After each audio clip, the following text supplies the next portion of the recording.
Today I'm just going to focus on something that one of my subscribers asked because it's relevant to what I'm working on at the moment. Hello James, is it possible to animate objects for which you have created a shadow and a highlight, for example using the plastic tool, so that the shadow and highlight move along with the object? Now absolutely you can do that, and I'm just going to run through how you do it here in this video. Usually I don't create videos on one-off questions like that simply because of a lack of time, but because I'm currently doing this in my Safari movie and specifically I'm putting stripes on a rhino, I thought this would be the perfect time to shoot some video and show you guys how to do this. So this is what this video is going to be about. So let's just look at how this all works. We just create I'm using OpenToonz here. We just create an object and fill it, and then we apply plastic, bottom left there, apply plastic, create a mesh. I usually make the mesh a lot bigger than the 5mm that comes as default. So I usually use about 12, apply that.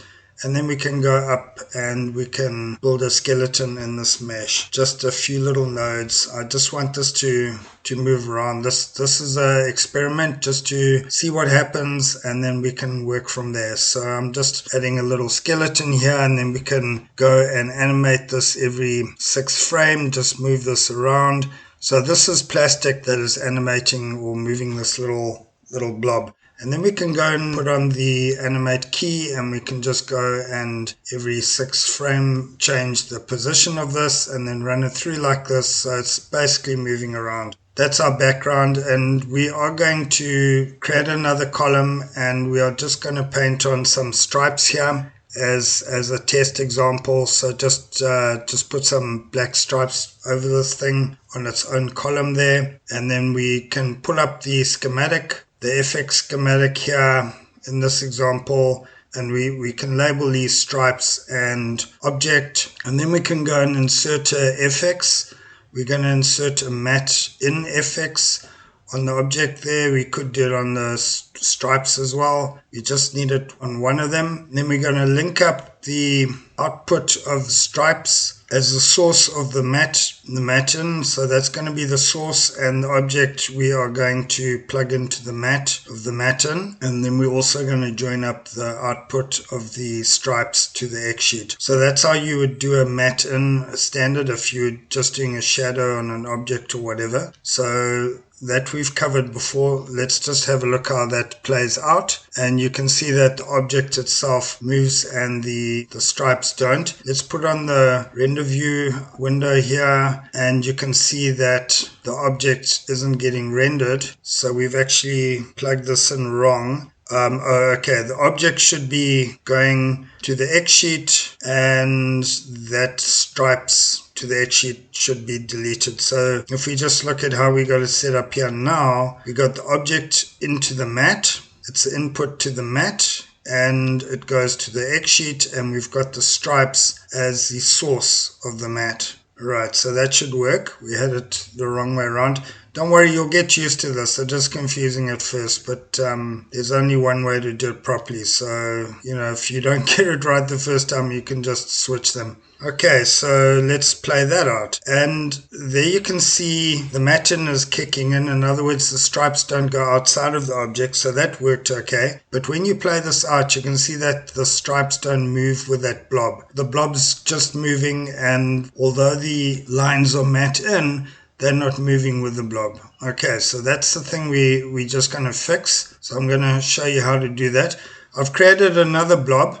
This one's already got the plastic applied, and I've put in a skeleton on it. So let's just do the same thing. Let's just go and animate the skeleton every 6 frames like this. And you can see this is on the render window, and you can see how the lines here do move with the object that's been animated, the blob. So previously it wasn't. The actual blob was moving and animating, but the lines were just staying within it, but they weren't actually getting transformed with the blob. And this time you can see that the actual lines are getting transformed with the blob. So what is the difference here? Well, it's very simple. On the stage schematic, not the FX schematic, but the stage schematic. The FX schematic is the same. We haven't changed that. But on the stage schematic, the hierarchy we've changed. So the stripes, instead of plugging directly into the table, we've plugged the stripes into the object's mesh there. And that makes all the difference. So you can see here on the FX, nothing's changed. We've got the object coming into the mat and the stripes going into the source and the object going into the X sheet. So nothing's changed there. All that's changed is down here. If we switch that over to the stage schematic, all that's changed is that the stripes are plugging in on that purple node there, which is the plastic mesh of the object.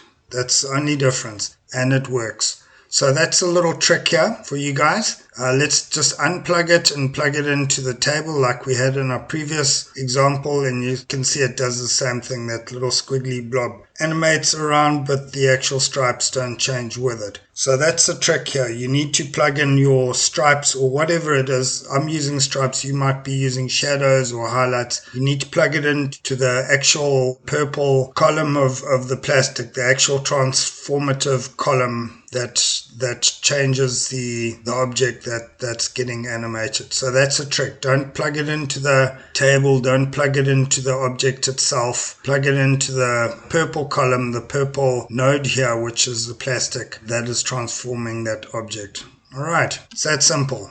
And then everything changes. Okay.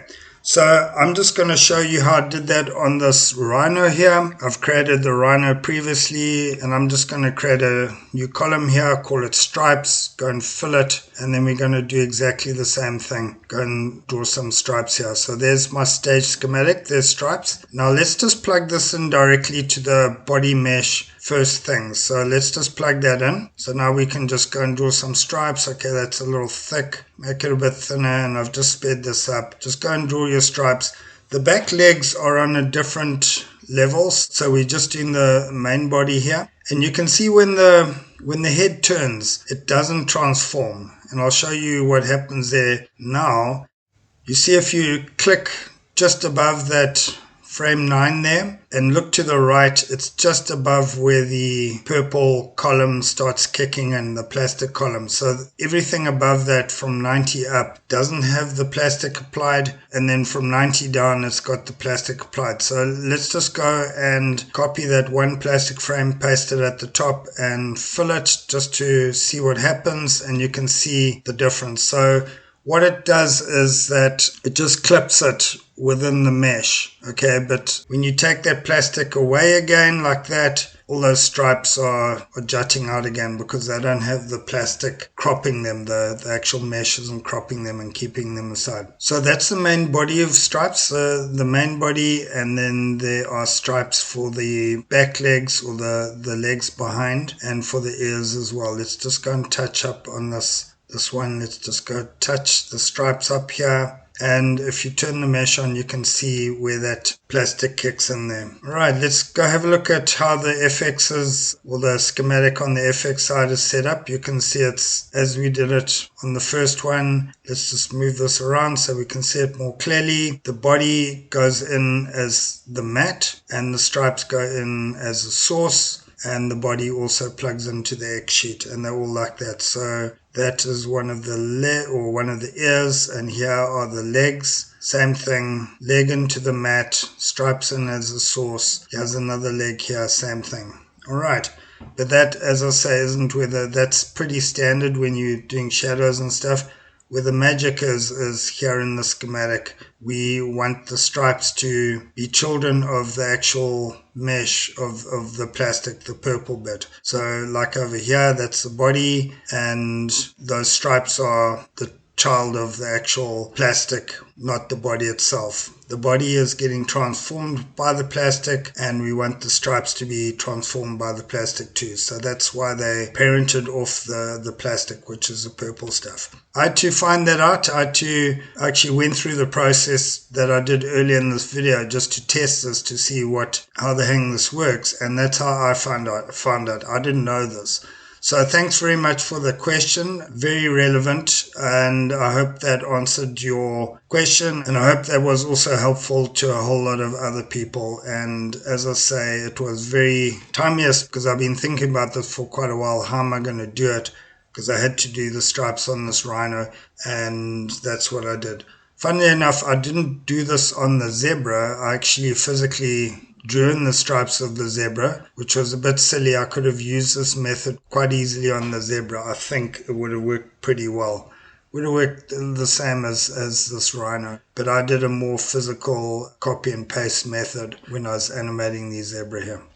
Okay, that's it for now. Thanks very much for dropping in again. I hope this was informative to you all, and I hope I'll see you around here again soon. All the best. Bye.